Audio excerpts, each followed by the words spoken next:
everyone, Morgan here from sociableboost.com. Okay, so what I want to talk to you about today is influencers.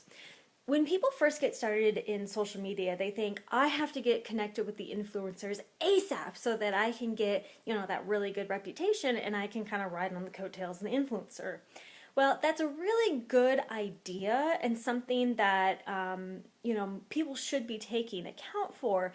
But something that a lot of people tend to forget is those influencers get so many people dying for their attention every single day that it's hard for them to really focus on, somebody who is either genuinely contacting them or just contacting them because they're an influence.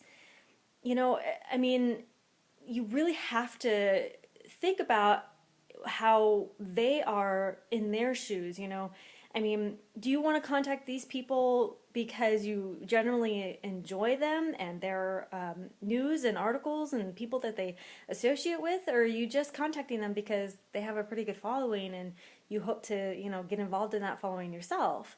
You have to be genuine about every single person that you contact with, but this is especially important when it comes to influencers because they have so many people dying for their attention.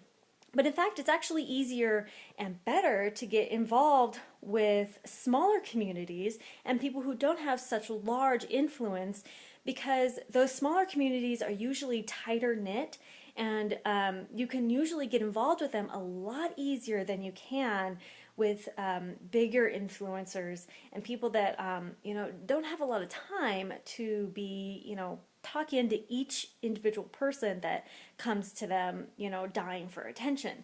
So find those smaller knit communities and get involved with the people that don't have such a large community, because those are the people that you're going to create true connections with and that you'll be able to collaborate with and share each other's stuff.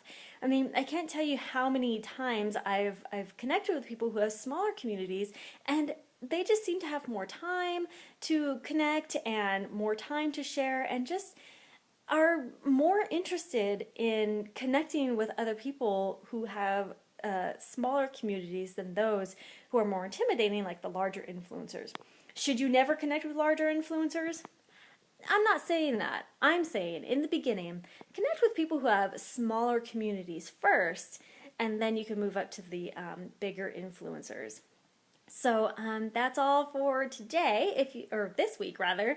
If you have any questions, you can always follow me on Twitter at twitter.com/MorganBarnhart or on Facebook at facebook.com/sociableboost, or you can just find me at my website at sociableboost.com.